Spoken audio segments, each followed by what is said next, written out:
Everyone's brains works differently, and it's even more true when we're talking about people on the spectrum. But it can be really complicated to explain autism to children, or to understand autism if your kid has been recently diagnosed, or simply as someone who's trying to figure out what is this condition. So in this video, I will make autism spectrum disorder way more easier to understand, using a comic book. Language can be confusing for me. It can take me longer than the average person to process conversations. And although I'm good at making conversation, it can take me longer than normal to respond. But neurotypical people find that language confusing too, and it can lead to some people misperceiving who I am.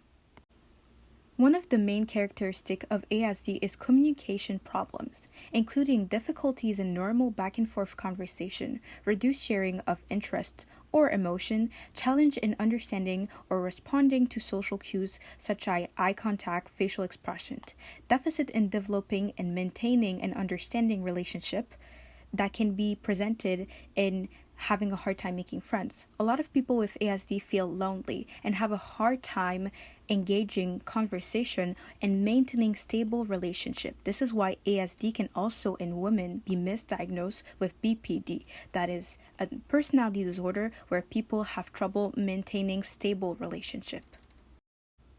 That is why I would like to explain what it meant by spectrum when we talk about autistic spectrum. Sometimes, when people think of this word, they think of autism spectrum being like this. A very linear looking spectrum, which gives the impression that people range from being a little autistic to very autistic. How can we be a little autistic? Is that a vague language that I always find confusing? There is no such thing as being a little bit of a woman. You can be a man with a lot of female characteristics, but you're still a man. You cannot be a little bit of a woman. It's the same thing for autism. Yeah, sure, you can be a neurotypical with some autistic characteristic, but you're still neurotypical. There's no such thing as being a little bit autistic. You are autistic or you're not autistic. The problem with thinking of the spectrum this way is that a perception of an autistic person also becomes linear. You're only a little autistic Archie. I still don't understand. Can you be less vague? You're able to have a normal conversation with me and act pretty normal. You're not severely autistic. And you see, if someone thinks you're a low end of the spectrum, this often happened. Archie, you can handle all of this. You'll be just fine. You're not that autistic. How can you be tired? Everyone does this every day. You're just being lazy. Wow, you're being overdramatic. Get over it. Wow, you're more autistic than I thought. I'm going to relabel you on the spectrum. Since you're very autistic, you should not have a job. Just to be safe, you know? And if you're being seen on the high end of the spectrum, it can lead to some people labeling you as being incapable of doing anything at all. The truth is though, someone who is neurodiverse in some areas of their brain will also be no different to your average person in other areas of their brain. You see, the autistic spectrum looks something more like this.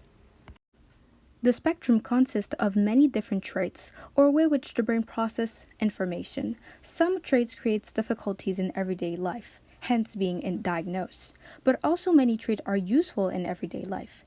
Each person with autism will have a set of traits, all different area of the spectrum. The area where they don't have traits will function no differently to a neurotypical brain, but may be affected by circumstances. An example, I'm good at making conversation, language, but I get sensory overload in loud crowded spaces, which then make conversation very hard for me. And so, another autistic person might be very happy in loud crowds, but find conversation very hard in general. You could say I'm a real party animal.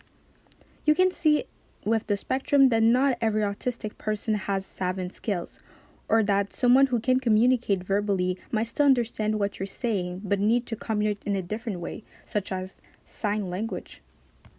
It shows that not every autistic person acts the same way, and we're all capable of varying strengths and weaknesses.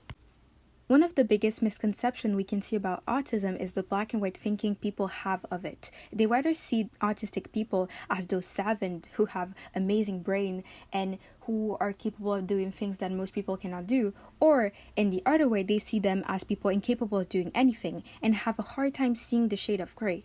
Autistic people are on a spectrum. They might be extremely talented in something but not as good as another, and we need to accept them all.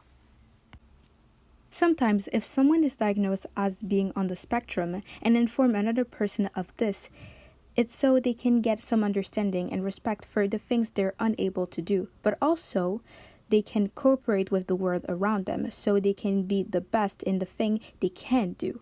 I hope that in the future, people will get better understand the term spectrum and continue to respect the difference and similarities we all share in how we experience the world. To finish in beauty, I would like to present you a couple of autistic person that have changed the world.